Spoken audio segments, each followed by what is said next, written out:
This magical butter machine just makes making infused herbal oils just so simple and so much quicker. A couple of years ago, another herbalist told me about using this magical butter machine to make herbal oils with and lotions and other remedies. Now, I was really sold at the very beginning because it had a digital thermostat that provides control of the temperature, are real important to me, an immersion blade that chops, grinds, and stirs the ingredients automatically all at the same time. And my first concern was that the lowest temperature on this was 130 degrees. Now, I've been telling people forever when they're infusing herbal oils to keep their temperature around 110, because that's what my teachers told me, that's what my mentors told me, that's what the books told me. So I got to thinking about it, and I thought, well, when you make an herbal tea, what temperature does that get at? Well, when you boil your water, take it off the stove, and go to pour it into your herbs, what temperature is that? That's 180 degrees. Okay, you cover it and let it steep, and after 10 minutes, it's 160 degrees. If you wait another 10 minutes after that, it's still 150. So I thought, well, I guess 130 degrees is going to be all right. But I wasn't quite comfortable yet. So I went ahead and got a more modern book and see what they had to say. And they said as long as it was between 122 and 140, that was okay. Now the problem was if you got your herbal oil over 150, it wouldn't hurt the herbs itself, but it would make your oil go rancid quicker. So I'm going to make my magic water comfrey oil today using this magic butter machine, but I'm going to not follow the directions that come with the manual. And I'll be right back and we'll get started. Now, rather than using the directions that come with the manual, I'm going to use the standard formula for when you're making herbal oils. And it is, you weigh your herbs and then you use a measuring cup and measure your oil. Okay, now when I looked at the manual, you need to use at least 2 cups of oil when you're doing this. So I had to kind of double the recipe I normally use. And I've got 2 ounces of dried herbs. Now it's really important when you use this, you cannot use fresh herbs. You need to use dried herbs. And whereas I would normally tell you to chop your herbs in little tiny pieces, with this machine you do not, because when you have this little machine that stirs it constantly, that's going to break it up.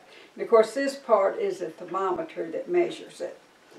So I'm just going to put my whole herbs in here.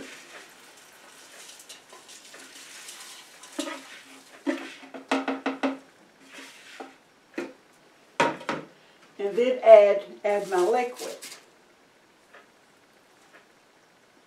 And of course this is my grapeseed oil. And I want to make sure this completely covers it because sometimes some herbs are more dense. And let me just empty the rest of this bottle in there. And it looks like it's really not quite enough oil in there, so I'm going to kind of give it a stir and kind of see if it's completely covered with the oil. Well, this 16 ounces of grapeseed oil really didn't quite work, and I'm out of grapeseed oil, so I'm just going to add some jojoba oil to make sure all the herbs are completely covered. Okay, let's get started infusing our oil. Now this handle has to go up over this little thing for it to turn on. Okay, now I've got my lights lighting up, and I'm going to select my temperature of 130 degrees, and I'm going to go for 2 hours. Okay, after 2 hours, we'll come back and strain this oil. Okay, now you know it's ready when it starts beeping. So I have unplugged it, and then I'm going to remove the lid. I'm going to set it on a paper towel here. Now, even though it comes with this filter, I really don't find a really good way to use this. So I prefer just to use the way I've always done it. a funnel, and one of these reusable coffee filters. But I'm going to let this cool off for about 5 minutes before I pour it in here to strain it. Now, oil's always going to strain better when it's a little bit warm, but you don't want it so hot. I don't know what the temperature is before these little things start melting. So I'm going to let it set about 5 minutes. Okay, now I'm ready to strain my oil.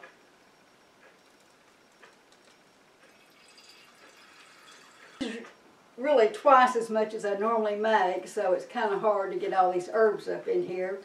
But I'm going to just let this drip because I'll get more oil out of it, and let it completely cool before I put a lid on it. If you put a lid on your oil before it's completely cool, you'll cause condensation, which will cause your oil to mold. Now, in the meantime, I'm going to use the self-cleaning mode on this and get this cleaned up. Okay, now while all my herbs are still dripping, I'm going to go ahead and clean this. First thing I want to do is wipe out all the herbs that are left behind. And then I'm going to get some water and rinse it, and then we'll come back and set it on the automatic clean cycle. Okay, I've wiped this out. I've rinsed it with water to get the biggest portion of it clean.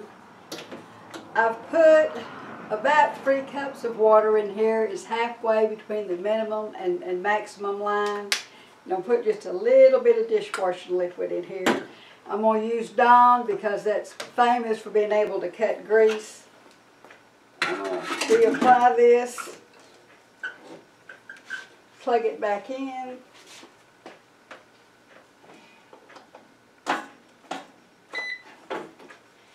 And then I'm going to hit this automatic blend and clean cycle.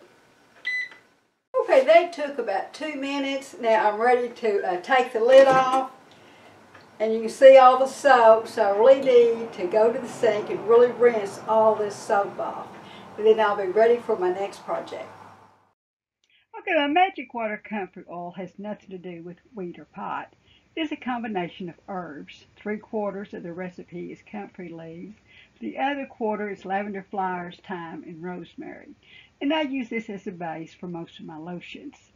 Comfrey contains allotonin, which is known for its healing benefits for wounds, bruises, swollen joints, and broken bones. Allotonin is also known as a beauty aid to regenerate aging tissue. Rosemary is an energizing herb packed with antioxidants. And lavender reduces puffiness and inflammation, and thyme acts as an antiseptic.